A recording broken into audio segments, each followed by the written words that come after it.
अनुराग जी आप आइए, क्योंकि सीधे यहाँ पर अब एक बड़ा प्रश्न ये है कि 5 दिन सिर्फ हंगामा हुआ है संसद में। अब आने वाला समय, क्योंकि कल से फिर एक बार शुरुआत होने जा रही है सत्र की, उम्मीद की जाए आप दोनों, चाहे सत्ता पक्ष हो चाहे विपक्ष हो, इस मामले को गंभीरता से लेकर इस पर चर्चा करेंगे, इस पर वो सवाल उठाएंगे जो सवाल उठने चाहिए, ना कि सिर्फ सदन के भीतर नारेबाजी और हंगामा होगा। तो गेम बजाना पड़े।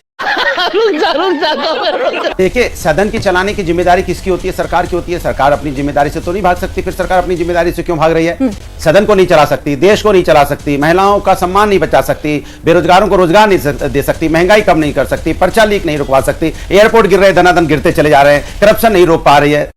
ये बड़ी अच्छी बात कही आप। तो फिर भारत सरकार है किस लिए? मैं ये पूछना चाहता हूं, भारतीय जनता पार्टी की सरकार क्या है जब आप पार्लियामेंट भी नहीं चला पा रहे हो? सोचिए आप, और लंबी लंबी बातें कर रहे हो आप। तो सीधा सवाल आपसे बनता है कि आपने अभी एक बात कही कि भाई भारतीय जनता पार्टी को तो इस बात का होना चाहिए ना, जैसे कि जिस तरह से एयरपोर्ट आपने देखा जबलपुर का गिरा, राजकोट का गिरा, दिल्ली का गिरा, भाई इस देश के अंदर में इसके पहले कोई घटना बता दी इस तरह से लगातार यहाँ पे बारिश हुई हो और एयरपोर्ट ढहने लगे हो, उनकी छतें गिरने लगी हो, परशुराम के मंदिर में भी देखो पानी भर गया। तुम्हें शर्म है? कुछ शर्म आया है?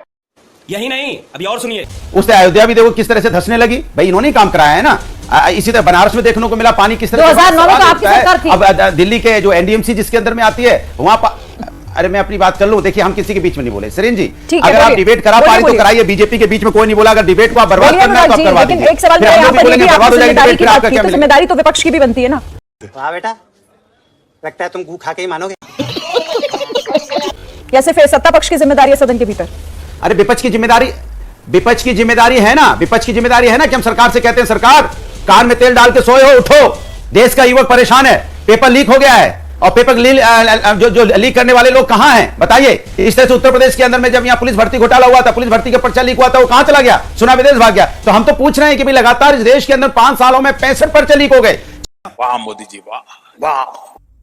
चीटिंग करता है तू। जिसमें 40 पर्चे वो हैं जो 40 पर्चे जिसमें यहाँ पे जो कॉम्पिटेटिव एग्जाम के हैं, जहां भर्ती के पर्चे जिसको बोलते हैं, 25 वो हैं जो जनरल पर्चे होते हैं, एग्जाम के होते हैं। तो लगातार पर्चे लीक हो रहे हैं। अगर हम आवाज सरकार को जगाते हैं, सरकार के नहीं कानून का पालन नहीं कर रहे आप, नहीं बहुत शर्म की बात है, आप बेल में आ गए। अरे क्या शर्म की बात है बेल में आ गए? भाई हम अधिकार मांग रहे हैं, अधिकार दे दो, उसमें शर्म की क्या बात है कि आप बेल में आ गए? ये सब क्या देखना पड़ रहा है? अच्छा है मैं अंधा हूं। बेल में आएंगे ना भैया, मेरी बात नहीं सुनोगे तो हमें आप तक जाना पड़ेगा ना। अगर श्रीन जी आप मेरी बात नहीं सुनोगे तो हमें तो आपके हाथ को आपको हमें बोलना पड़ेगा ना। श्रीन जी देखिए मैं कुछ जनता के मुद्दे की बात कर रहा हूं, इसमें कहां कलंक की बात आ गई, कहां शर्म की बात आ गई? भाई शाबाश बेटा, बहुत बढ़िया। लवणे न भोजन। क्यों आप कहीं मत जाना। हाँ, यहाँ बैठ, यही मिलेगा, नहीं खाना।